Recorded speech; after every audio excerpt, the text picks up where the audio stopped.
সূরা তাওবার 119 নম্বর আয়াতে আল্লাহ বলেন, ইয়া আইয়ুহাল্লাযীনা আমানুত্তাকুল্লাহ, হে ঈমানদারগণ তোমরা আল্লাহকে ভয় করো। এরপরে যে বাংলাটা বলবো আমার সাথে সবাই বলবেন, আগে আরবিটা বলি, কোরআনের আয়াতটা বলি, ওয়াকুনু মা'আস সাদিকিন, তোমরা সত্যবাদীদের সাথে থাকো। বলেন, তাহলে তাকওয়া কিভাবে অবলম্বন করব? এখন আপনারা আমার সাথে বলেন, সত্যবাদীদের সাথে থাকতে হবে, তাহলে তাকওয়া অর্জন করা যাবে। তাহলে আল্লাহর ভয় ভিতরে আসবে কিভাবে? সত্যবাদীদের সাথে থাকলে। মনে থাকবে নি? তো সত্যবাদীদের সাথে থাকলে আল্লাহ ভিতরে ভয় পয়দা করে দিলেন।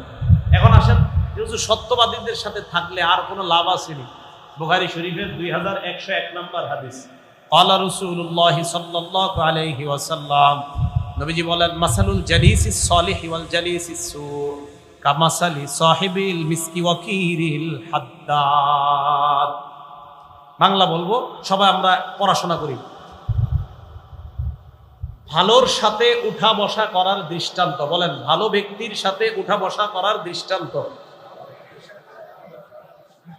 আতর বিক্রেতার কাছে যাওয়ার মতো। এটা বুখারী শরীফের হাদিস। তাহলে ভালোর সাথে উঠা বসা করার দৃষ্টান্ত কার কাছে যাওয়ার মতো? আতর বিক্রেতার কাছে আমি আপনি গেলাম, যাওয়ার পর নবীজি বলেন, লা ইয়াদুমকা মিন সাহিবিল মিসকি, আতর বিক্রেতার কাছে যাওয়ার পর 1 নাম্বার, ইম্মা তাশতারি, হয়তো তুমি আতর কিনলা, ঠিক না? পকেটে হাত দিয়ে দেখলেন টাকা নাই, আতর কেনার সামর্থ্য নাই। নবীজি কয়, তো কি হইছে? আও তাজিদু মিনহু রিহান তাইয়্যিবা, ফিরি ফিরি আতরের ঘ্রাণ তো পাইবা। তাহলে আতর বিক্রেতার কাছে গেলে লস নাই, টাকা আছে আতর কিনবেন, হুজুর টাকা নাই, তো ঘ্রাণ তো পাইবেন। ভালো মানুষের কাছে যাইবা, যাওয়ার পর প্রথম দিন যদিও ভালো মানুষ না হতে পারো, ভালো মানুষ কিভাবে হওয়া যায় এই একটা গুণ তোমার মাঝে আসা শুরু হবে। আবার যাও, আবার যাও, আবার যাও, ভালো মানুষ হয়েই যাইবা। একবার যাবেন, গিয়ে দেখবেন কি যে একটা আপনার এলাকার বন্ধু একজন, মাশাআল্লাহ, এই ছেলে নামাজ পড়ে 5 ওয়াক্ত, এই ছেলেটা ভার্সিটিতে পড়ার পরেও নামাজ ঠিক রাখে, মাদ্রাসায় পড়ে, আলিয়া মাদ্রাসায় পড়ে, কবি মাদ্রাসায় পড়ে, ভার্সিটিতে পড়ে, কলেজে পড়ে, এরপরে মাশাআল্লাহ তার নামাজ ঠিক, তার রোজা ঠিক, তার আমলগুলো সব সুন্দরভাবে, খুব নিয়মতান্ত্রিক ভাবে তার চলাফেরা। আপনি খালাতো ভাইয়ের বাসায় গেছেন বেড়াইতে, যাওয়ার পর দেখতেছেন আপনার খালাতো ভাই এইভাবে তার জীবনটা পরিচালনা করে, আপনার বড় ভালো লেগে গেছে। কি ঘটনা কি? আমি তো আমার জীবনটা এরকম সুন্দর নিয়ম শৃঙ্খলায় রাখি না। আপনি বাড়িতে আসার পর আপনার মাঝে একটা কথা শুরু হয়েছে এরকম কাজ করা, আচ্ছা ও এত সুন্দরভাবে চলে, এখন আপনি সুন্দর হন নাই, শুধু সুন্দরের কাছে গিয়েছিলেন, যাওয়ার পর আপনার মাঝে এই অনুভূতি তৈরি হয়ে গেছে, আচ্ছা ও এত ভালোভাবে চলে, আচ্ছা আরেকবার যাই, আরেকবার যাবে, যাওয়ার পরে আবার তার কাছ থেকে কিছু অর্জন করবে, আরেকবার যাবে, যাওয়ার পর এক সময় ওই ভাইয়ের মতো সেও হয়ে যাবে, রয়ে গেল খারাপ ব্যক্তি। এবার নবীজি বলেন, ওয়া মাসালুল জালিসিস সুই কাকিরিল হাদ্দাদ, খারাপের সাথে উঠা বসা করার দৃষ্টান্ত হলো কামারের দোকানে যাওয়া। কার দোকানে যাওয়া? কামারের কাছে। কামার ব্যক্তি খারাপ এমন না, কামার ব্যক্তি খারাপ এমন না, নাউজুবিল্লাহ, কামার যিনি উনি খারাপ এমন না। বাকি ওনার কাছে যাওয়ার দৃষ্টান্ত কেমন, নবীজি কি বলে দেখেন, ইম্মা ইউহরিকু বাদানাক, ওনার আগুনের উত্তাপের কারণে আপনার শরীর পুড়ে যাওয়ার আশঙ্কা আছে। তার কাছাকাছি গেলে ইউহরিকু সাওবাক, আপনার জামাটা পুড়ে যেতে পারে। আমার জামা উপরে না, আমার শরীর উপরে না। নবীজি বলেন, আও তাজিদু মিনহু রিহান খাবিসা, ফিরি ফিরি খারাপ গন্ধ তো পাইবা। হ্যাঁ, তাহলে খারাপ মানুষের কাছে যখন যাইবা, যাওয়ার পর খারাপ মানুষ যদিও না হও, ওই খারাপের একটা স্বভাব তোমার মধ্যে কাজে আসবে, কাজ করা শুরু করবে। শোন, গান তো শোনোস না, এই গানটায় বেশি মিউজিক নাই, আর এই গানটার মধ্যে খুব সুন্দর সুন্দর কথা বলা হয়েছে, এটা একটু শোন। বন্ধু দিছে গানটা, আনার পর শুনে আসলে দেখে মিউজিক বেশি নাই, আর কথাবার্তাও খুব সুন্দর। কথার কথা মনে করেন, এই সুন্দর ফুল, সুন্দর ফল, মিঠা নদীর পানি, খোদা তোমার মেহেরবানি, কথাগুলা কি সুন্দর না অসুন্দর?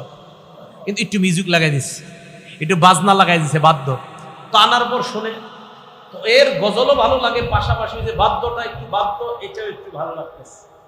একবার আবার বন্ধুর কাছে কয়, তুই যে গজল দিছিস ভালোই তো লাগে। তো বন্ধু পরে যেটা দেয়, ওইটার কথাগুলো আগের চেয়ে খারাপ, আবার বাজনাও আছে, বাকি আগেরটা তো পুরো সুন্দর, পরেরটা একটু একটু খারাপও আছে, কথাগুলা দিয়ে দিছে। অনেক সুন্দর কথা, মাঝখানে দুই একটা শিরকি কথাও আছে, এ তো আর বুঝে না, তা আনছে, আনার পর আবার শোনে, এখন থেকে আস্তে আস্তে ভালো লাগে।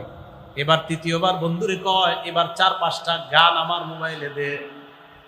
নবীজি বলেন, আল গিনা মা ইউমবিতুন নিফাক ফিল কলব, এই তো তোমার অন্তরে মুনাফিকি শুরু হয়ে গেছে।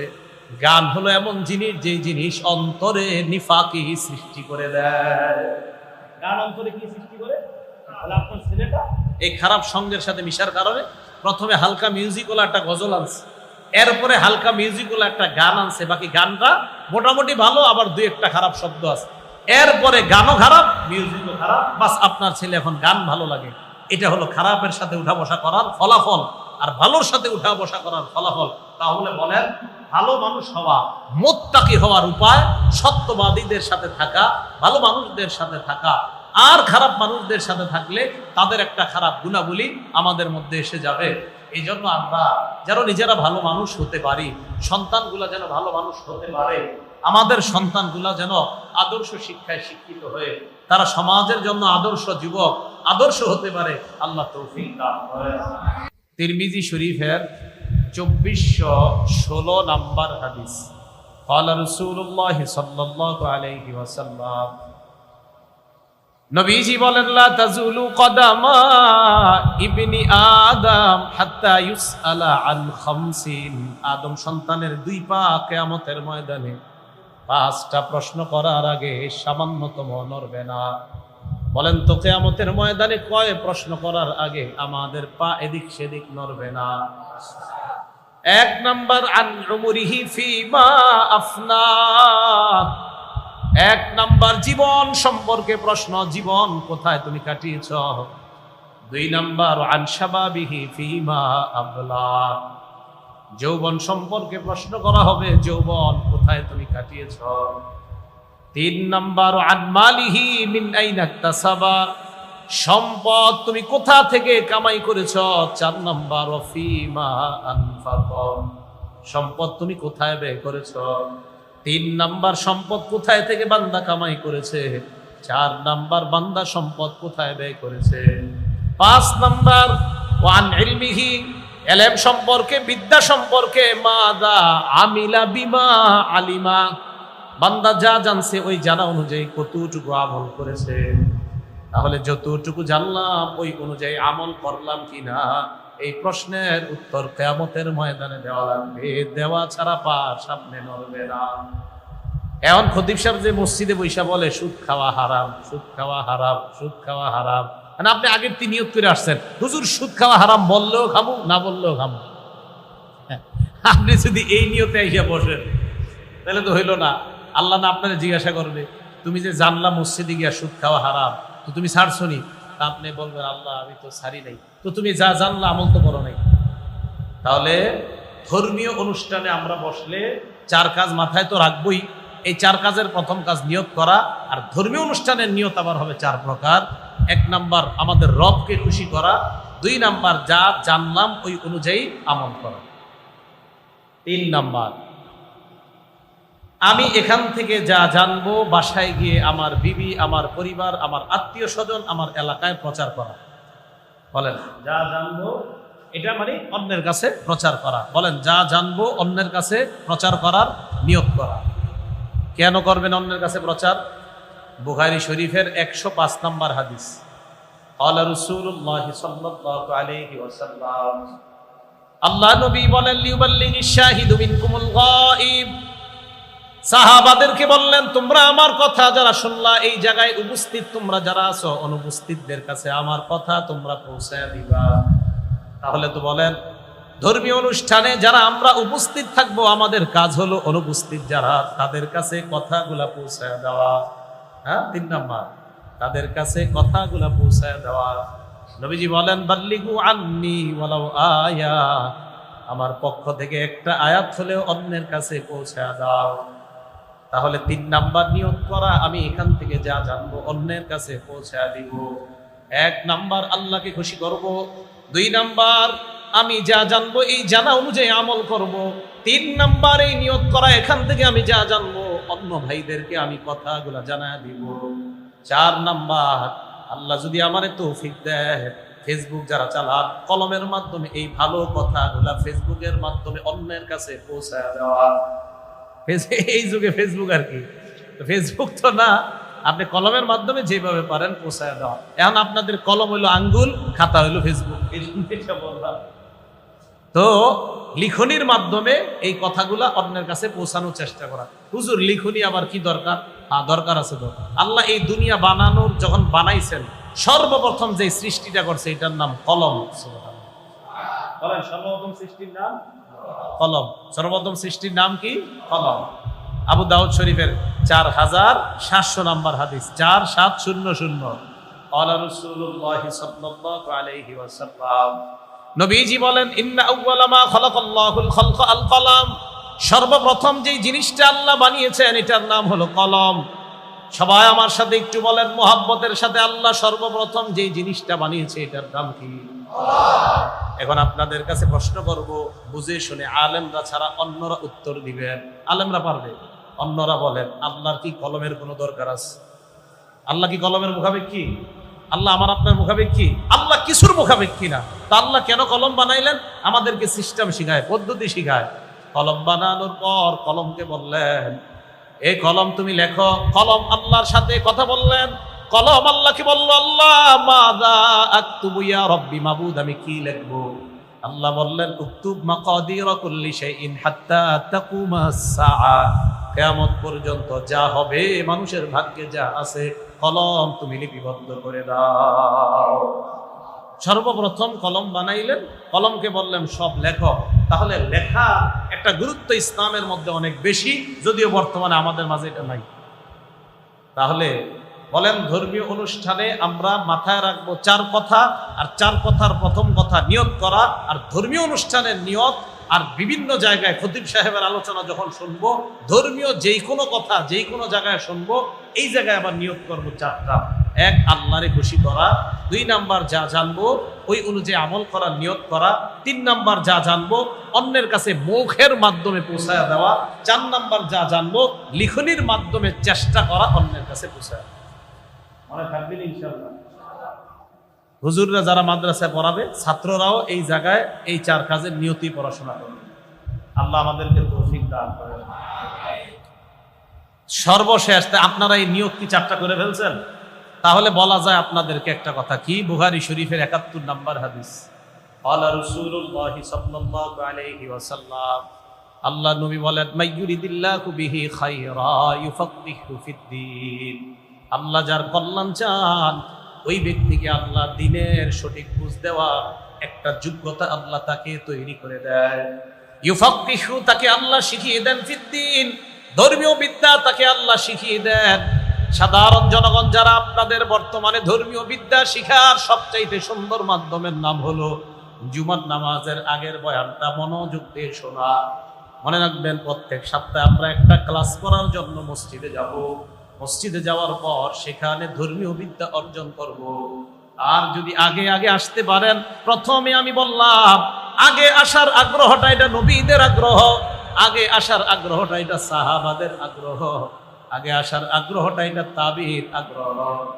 তাহলে আল্লাহ পাক রব্বুল আলামিন আমাদের যাদেরকে সামর্থ্য দান করেছেন, আমরা যথাসাধ্য চেষ্টা করব এই ধর্মীয় বিদ্যা অর্জন করার পর এই ধর্মীয় বিদ্যার মাধ্যমে এলাকাটা যেন আলোকিত করতে পারি, এই চেষ্টা সবাই করতে রাজি আছি কিনা?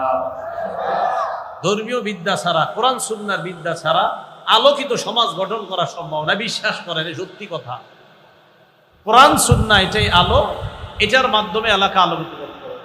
মাগরিবের আগে আসছি, আসার পর কিছুক্ষণ কথা শুনছি, এরপরে ঘুমায় গেছি। যতক্ষণ শুনলাম সুন্দর কথা বলছি, কোরআন সম্পর্কে আলোচনা করছি। কোরআন একটা সমাজকে পরিবর্তন করে দিতে পারে। কোরআন সমাজের পরিবর্তনের জন্য কোরআনের শিক্ষার বিকল্প নাই। আল্লাহ পাক রব্বুল আলামিন বলেন, ওয়াকাযালিকা আওহাইনা ইলাইকা রূহাম মিন আমরিনা মা কুনতা তাদরি মাল কিতাবু ওয়ালাল ঈমান ওয়ালাকিন জাআলনাহু নূরা। আল্লাহ বলেন, এই কোরআনকে আমি আল্লাহ আলো বানাইলাম, নাহদি বিহি মান নাশাউ মিন ইবাদিনা। এই কোরআন এমন একটা আলো, আমার বান্দাদের মধ্য থেকে যাকে চাই আমি আল্লাহ এই কোরআনের মাধ্যমে তাকে হেদায়েতের আলো দেখা দেই। কোরআন আলো, এই আলোর কাছে আসতে হবে। আল্লাহ বলেন আমার এই কোরআন আলো, এখানে যারা আসবে তাদেরকে হেদায়েত দেখাবো, হেদায়েতের রাস্তা দেখাবো।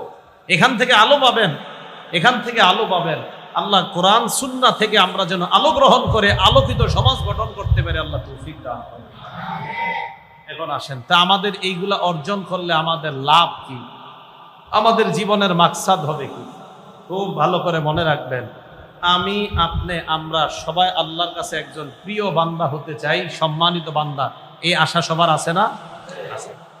আল্লাহর কাছে সম্মানিত বান্দা হওয়ার প্রথমত উপায় একদম মৌলিকভাবে দুইটা। বলেন কয়টা? বলেন কয়টা? এক নাম্বার বলেন, বাহ্যিক গুনাহগুলা ছেড়ে দেওয়া। বলেন, বাহ্যিক গুনাহগুলা ছেড়ে দেওয়া। দুই নাম্বার, আভ্যন্তরীণ গুনাহগুলোকেও ছেড়ে দেওয়া। আল্লাহর কাছে প্রিয় হওয়ার এই প্রথম মৌলিক দুই উপায়, বাহ্যিক গুনাহ ছাড়া, আভ্যন্তরীণ গুনাহগুলাও ছাড়া। আর আপনার প্রশ্ন হবে, হুজুর গুনাহ ছাড়লে কি নামাজ লাগবে না? আরে ভাই, নামাজ না পড়াই তো গুনাহ, নামাজ না পড়াই তো গুনাহ। বাহ্যিক গুনাহ ছেড়ে দেওয়া, আভ্যন্তরীণ গুনাহ ছেড়ে দেওয়া। খুব মন দিয়ে শোনেন, এই দুই গুনাহ ছেড়ে দিতে পারলে আপনার অন্তরে আল্লাহর ভয় পয়দা হবে। আর আল্লাহর ভয় যখন পয়দা হবে, এটাকে আরবিতে বলা হয় তাকওয়া। তাকওয়া যখন কোনো বান্দার অন্তরে পয়দা হবে, তাকে বলা হবে মুত্তাকি। আর মুত্তাকি আল্লাহর কাছে সবচেয়ে সম্মানিত বান্দা হয়ে যাবে। বাস, তাহলে আবার আগের আলোচনা আসি। বলেন, আমরা প্রত্যেকটা কর্মে কয় কথা মনে রাখা? 4। এক নাম্বার, পরিশুদ্ধ নিয়ত করা। নিয়তের 4 ব্যাখ্যা হয়ে গেছে। 2 নাম্বার, ইখলাসের সাথে নিয়ত করা। এর মানে হলো ইখলাসের সাথে যে কোনো আমল করা। আমি এই জায়গায় বসলাম, আমার নিয়ত হবে একমাত্র ইখলাস, আল্লাহকে খুশি করা। ইখলাসের সাথে যে কোনো আমল করা। রাসূল আকরাম সাল্লাল্লাহু আলাইহি ওয়াসাল্লামকে এক সাহাবা প্রশ্ন করলেন, মাল ঈমান ইয়া রাসূলুল্লাহ, ঈমান কি জিনিস? নবী জবাব দিলেন, ঈমান হলো ইখলাস। আরেক হাদিসে আল্লাহ নবী বলেন, সালাসুন, 3 ব্যাপারে লা ইউগাল্লু আলাইহিন্না কলবু রাজুলিন মুমিন, ঈমানদারের অন্তর 3 ব্যাপারে খেয়ানত করতে পারে না। 1 নাম্বার, ইখলাসুল আমালি লিল্লাহ, ঈমানদার তার সব আমল করবে আল্লাহর জন্য, এই ব্যাপারে ঈমানদার খেয়ানত করতে পারে না। তাহলে আমি নামাজে দাঁড়াইলাম, 1 নাম্বার পরিশুদ্ধ নিয়ত করা, 2 নাম্বার ইখলাসের সাথে আমল করা, 3 নাম্বার আল্লাহর কাছ থেকে সওয়াব পাওয়ার আশায় আমল করা। এই জায়গায় দ্বীনি বিদ্যা অর্জন করতে আসলেন, আল্লাহর কাছ থেকে নিয়ত করে নেন। কি নিয়ত করবেন?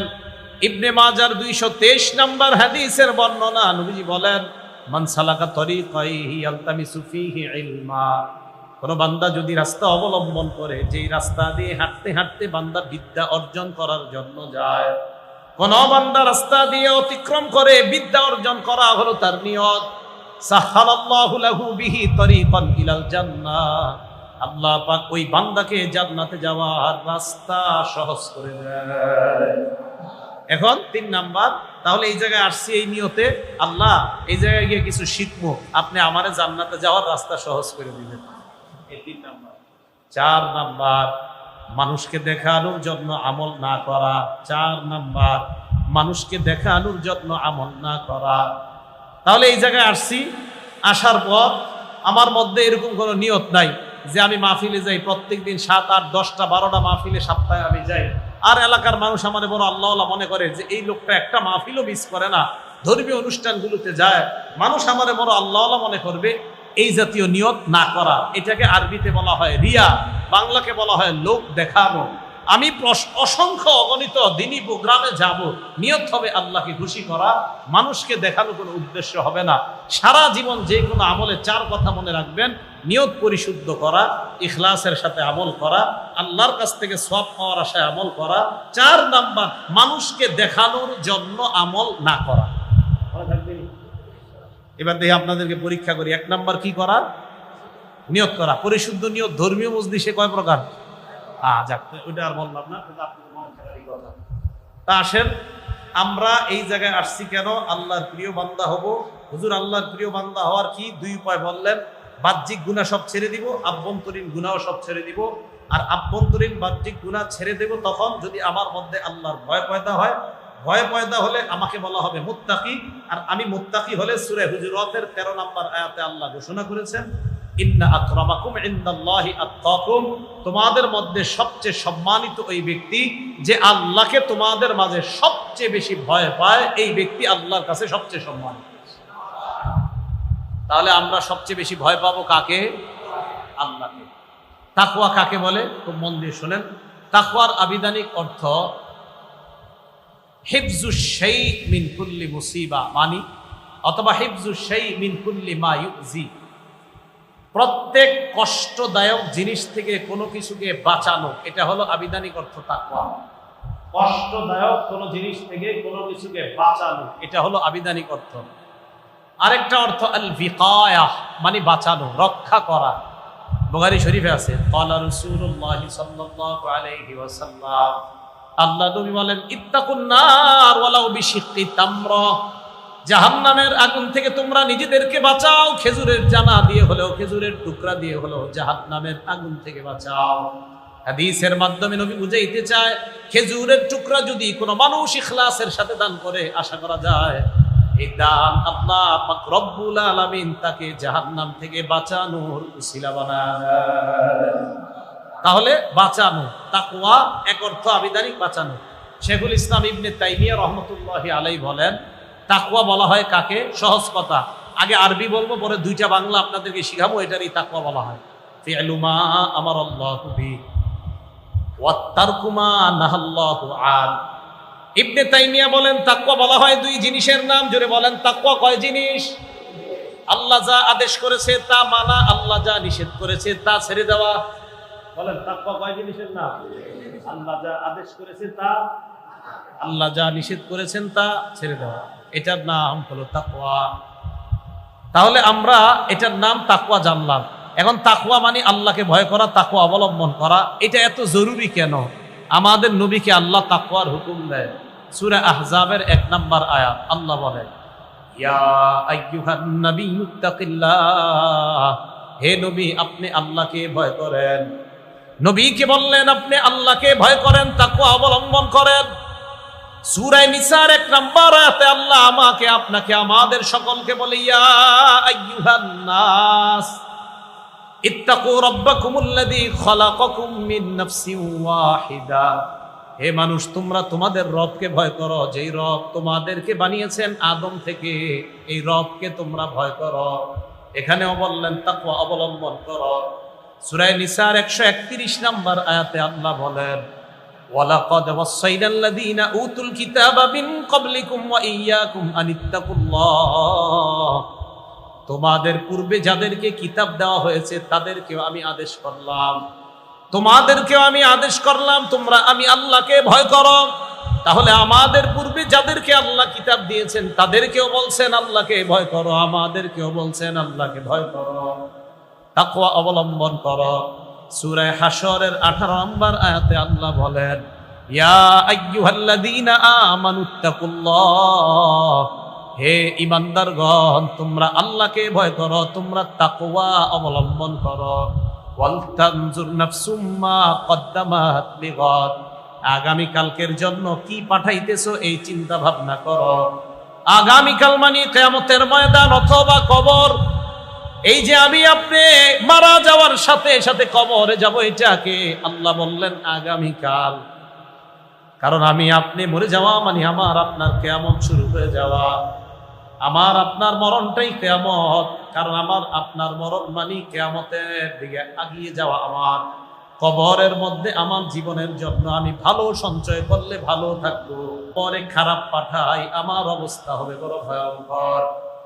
তাহলে আল্লাহ ইমানদারকে বললেন আল্লাহরে ভয় করো, তাকওয়া অবলম্বন করো। নবীরে বললেন তাকওয়া অবলম্বন করো। মানুষরে বললেন তাকওয়া অবলম্বন করো। এই উম্মত, আগের উম্মত, তাদেরকেও বললেন তাকওয়া অবলম্বন করো। তাকওয়া কি? আল্লাহ যা বলছে তা মানো, আল্লাহ যা নিষেধ করছে তা ছাড়ো।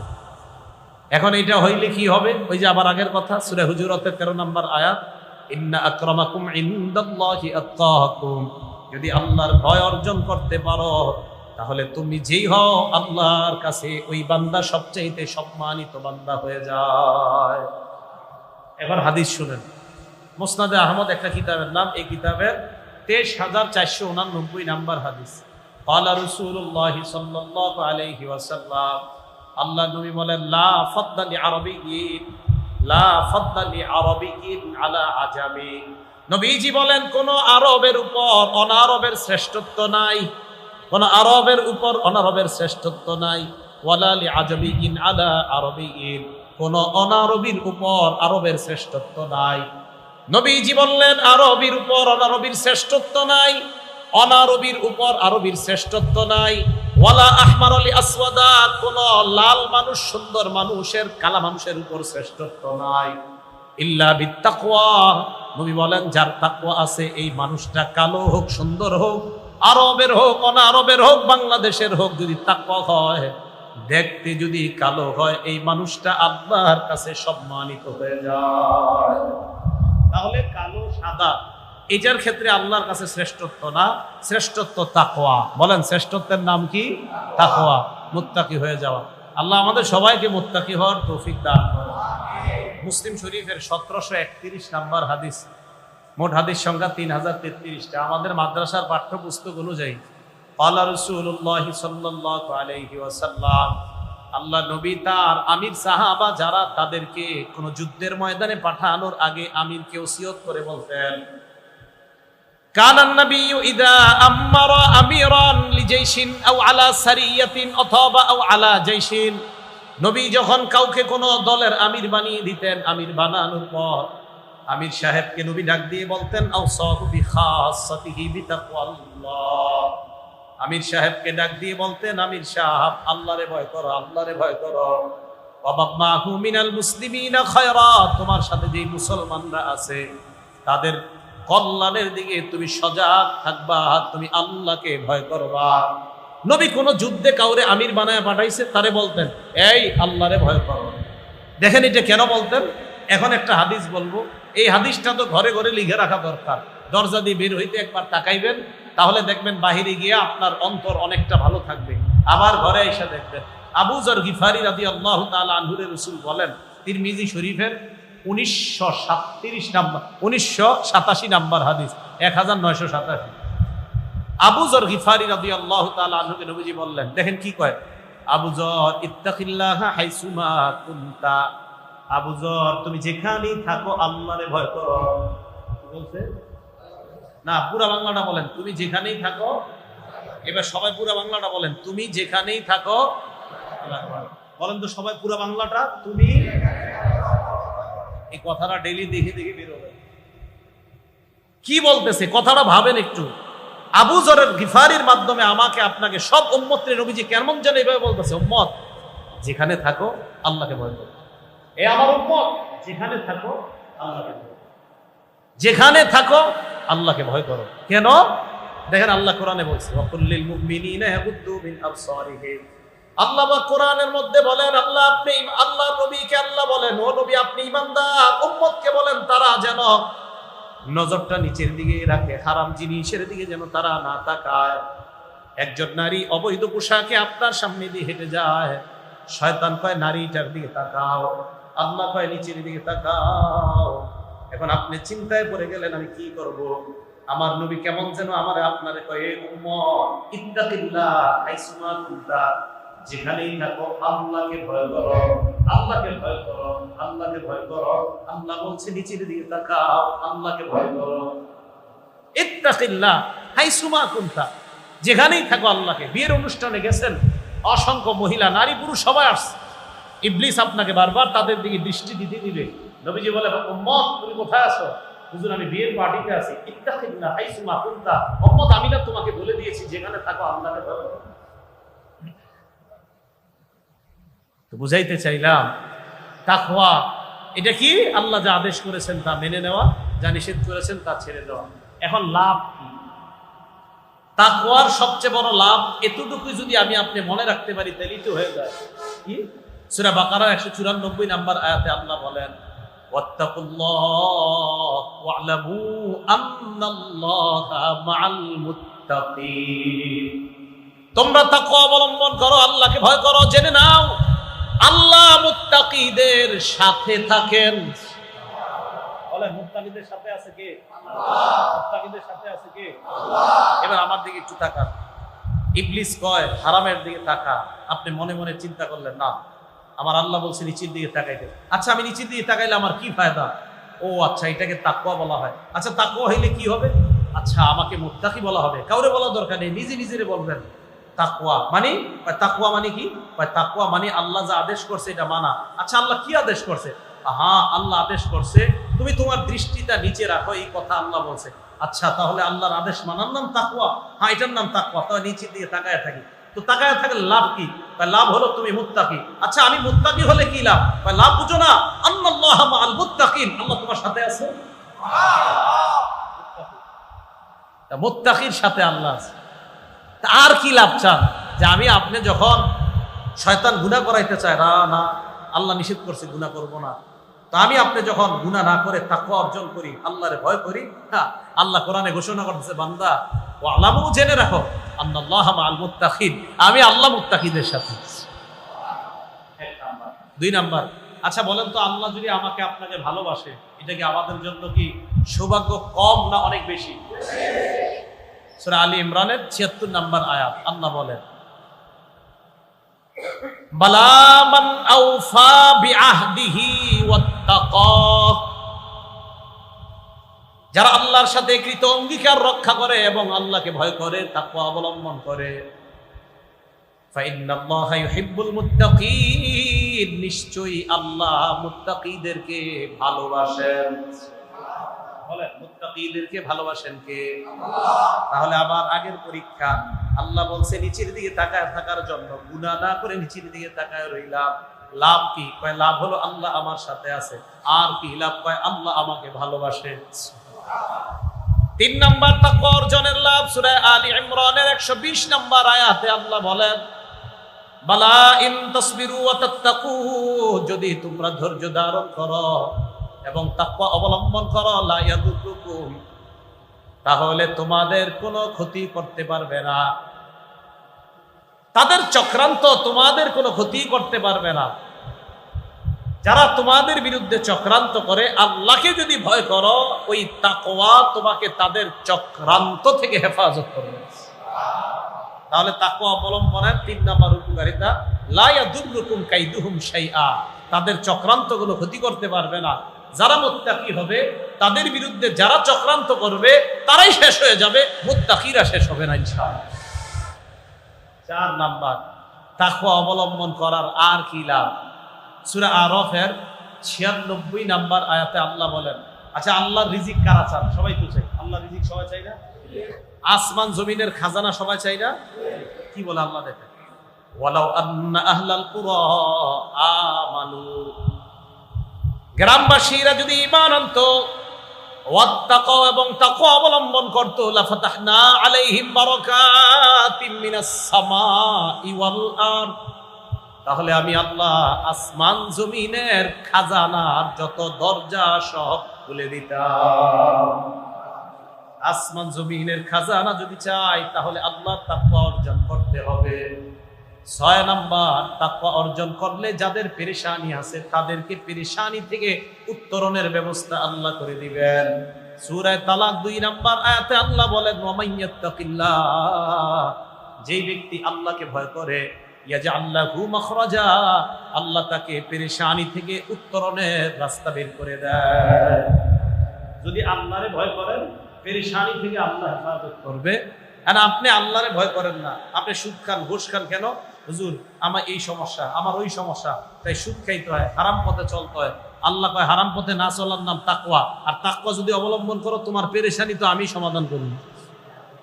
আপনি তো হারাম পথে চলেন, হারাম পথে না চলার নাম তাকওয়া, হালাল পথে চলার নাম তাকওয়া, হারাম পথে না চলার নাম তাকওয়া। আর আপনি পেরেশানিগ্রস্ত হইয়া আপনি হারাম পথে পা বাড়াইলেন, আল্লাহ কয় বান্দা তুমি পেরেশানিতে, হ্যাঁ মাবুদ আমি পেরেশানিতে, তো তুমি আমারে ভয় করো, আমার ভয় বুঝো, হালাল পথে চলো, হারাম পথ বর্জন করো, আর তোমার পেরেশানি আমি তোমাকে হেফাজত করব। আমাদের বিশ্বাসের অভাব। সূরা তালাকের ২ নম্বর আয়াতে বলছে আমারে ভয় করো, আমি তোমারে ব্যবস্থা করব। না ভয় করেন না তো, 7 নাম্বার, যারা মুত্তাকি তাদের সব কাজ আল্লাহ সহজ করে দেন। স্কুল কলেজ ইউনিভার্সিটি ছাত্র যারা আছেন, পরীক্ষা দিবেন, আপনাদের মাঝে যারা সবচেয়ে মুত্তাকি হবে, আপনার পরীক্ষা সব আল্লাহ সহজ করে দিবে। সত্যি কথা, আল্লাহ সহজ করে দিবে। স্কুল কলেজ ভার্সিটি ছাত্রদের মধ্যে যে মুত্তাকি ছেলে থাকে, মেয়ে থাকে, মাশাআল্লাহ, অবশ্যই যে কি নামাজ পড়ার কারণে দেখা যায় এক পৃষ্ঠা পড়তে যে হুজুর আরেকটা পৃষ্ঠা আমি পড়ে আসি, জামাতটা একটু পরে দাঁড়া, না আমি এই পৃষ্ঠাটা পরে পড়বো, আগে জামাতে যাই, আমি এই পৃষ্ঠাটা একটু পরে পড়বো, আমি অঙ্কটা নামাজ পড়ে এসে করব। বান্দারের আল্লাহ দেখতেছে যে আমার বান্দা একটা অঙ্ক করে আসতে পারতো না, সে নামাজ পড়ে গিয়ে অঙ্কটা করবে। এই যে আপনি তাকওয়া অবলম্বন করতেছেন, সূরা তালাকের 4 নম্বর আয়াতে আল্লাহ বলেন ইয়াজআল লাহু মিন আমরিহি ইউসরা, তাকওয়া অবলম্বন করলে ওই বান্দার সমস্ত কাজ আল্লাহ সহজ করে দেন। বিশ্বাস, আল্লাহ সহজ করে দেয়, বিশ্বাস রাখেন এই কথা। তাহলে আল্লাহ পাক রব্বুল আলামিনের ভয় অন্তরে লালন করা। আর কি লাভ? সূরা আনফালের 29 নম্বর আয়াতে আল্লাহ বলেন ইয়া আইয়ুহাল্লাযীনা আমানু ইন তাত্তাকুল্লাহ ইয়াজআল লাকুম ফুরকানা। এই জামানায় আপনাদের অনেকের প্রশ্ন, হুজুর হক পথ কোনটা, বাতিল পথ কোনটা আমরা জানি না। এক হুজুর আপনারা বলেন এটা, আরেক হুজুর বলে এটা, বলেন না আপনারা এই কথা? গ্রামের মানুষরা কয় হুজুর কাটটা শুনবো, ওই হুজুর কয় এইভাবে দুরূদ পড়তে, আরেক হুজুর কয় এইভাবে, আপনি আবার কোন আরেক ভাবে, আমি করবটা কি? আমি আপনাদেরকে বলে যাই কি করবেন, আপনারা আল্লাহরে ভয় করেন, তাকওয়া অবলম্বন করেন। হুজুর এটার লগে তাকওয়া অবলম্বনের কি সম্পর্ক? হাস সূরা আনফালের 29 নম্বর আয়াতে আল্লাহ বলেন ইন তাত্তাকুল্লাহ, যদি তোমরা আল্লাহকে ভয় করো, তাকওয়া অবলম্বন করো, ইয়াজআল লাকুম ফুরকানা, তোমাদেরকে আল্লাহ ফুরকান দিবেন। বলেন কি দিবেন? বলতেছি, বলেন কি দিবেন? সবাই বলেন ফুরকান কি দিবেন? হুজুর ফুরকান কাকে বলে? ফুরকান হলো হক বাতিল পার্থক্য করা যায়, যার মাধ্যমে তাকে বলা হয় ফুরকান। তাকওয়া অবলম্বন করেন, হালাল হালাল পথে চলেন, হারাম পথ বর্জন করেন, অন্তরে আল্লাহর ভয় করেন, আল্লাহ আপনাকে হালাল হারাম পার্থক্যের ক্ষমতা দিয়ে দিবেন। আপনার দিল বলে দিবে এটা হক পথ, এটা বাতিল পথ, এই দুরূদ সঠিক, এটা ভুল, এটা আপনার অন্তরে বলে দিবে। ফুরকানা, ইয়াজআল লাকুম ফুরকানা। আর কি? ওয়ায়ুকাফির আনকুম সাইয়্যাতিকুম, তোমাদের অপরাধ মাফ করে দিবেন, ওয়ায়াগফির লাকুম, আল্লাহ তোমাদেরকে ক্ষমা করে দিবেন। তাহলে তাকওয়া আমরা অবলম্বন করব কেন? আল্লাহর কাছে যেন আমরা প্রিয় বান্দা হতে পারি, এই জন্য আমরা তাকওয়া অবলম্বন করা। আবার আগের কথায় আসেন, তাকওয়া অবলম্বনের কি শর্ত? বাহ্যিক যত গুনাহ সব ছেড়ে দেওয়া, আভ্যন্তরীণ যত গুনাহ এইগুলাও ছেড়ে দেওয়া। তো হুজুর এগুলা ছেড়ে দিলে কি লাভ? লাভ হলো আল্লাহর কাছে সবচাইতে তাকওয়াবান বান্দা হওয়া যায়। কুন্না জালিসান ইনদা আবি দারদা রাদিয়াল্লাহু তাআলা আন ফি মসজিদি দিমাশক, আমি দামেস্কের মসজিদে নবীর সাহাবা আবু দারদা রাদিয়াল্লাহু তাআলা আনহুর কাছে বসা ছিলাম। ফাআতাহু রাজুলুন, এক ব্যক্তি তার কাছে আসলেন, আসার পর বললেন ইয়া আবু দারদা আতাইতুকা মিনাল মাদিনাতি মিন মাদিনাতি রাসূলিল্লাহি সাল্লাল্লাহু আলাইহি ওয়াসাল্লাম। আবু দারদা রাসূলের শহর, মসজিদের শহর, নবীর শহর, আল্লাহ রাসূলের শহর, যে শহরে আল্লাহ নবীর মসজিদ অবস্থিত, মসজিদুন নববী,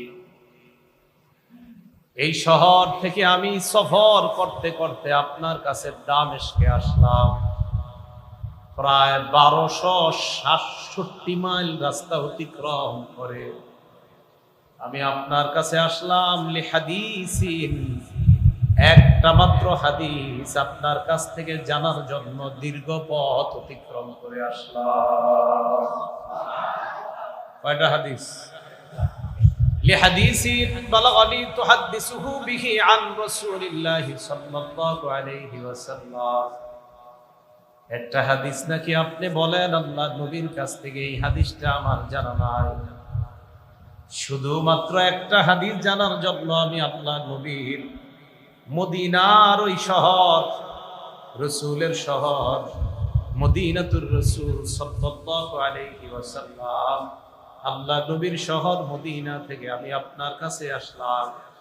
সাহাবা আবু দারদা অবাক হয়ে প্রশ্ন করলেন, মা জাআত বিকা তিজারাতুন, আপনি কি কোনো ব্যবসার জন্য আসেন নাই? তিনি জবাব দেন, না, আমি কোনো ব্যবসার জন্য আসি নাই। ওয়ালা জাআ বিকা গায়রুহু, অন্য কোনো কাজে আপনি আসেননি। তিনি জবাব দেন, না, অন্য কোনো কাজে আমি আসিনি, একটা মাত্র হাদিস আপনার কাছ থেকে জানার জন্য আমি আসলাম। তাহলে আগ্রহ নবীদের থেকেও পাইলাম, সাহাবাদের থেকেও পাইলাম, তাবির থেকেও পাইলাম যে সাহাবাদের বিদ্যার প্রতি কি পরিমাণ আগ্রহ, জ্ঞানের প্রতি কি পরিমাণ তাদের আগ্রহ।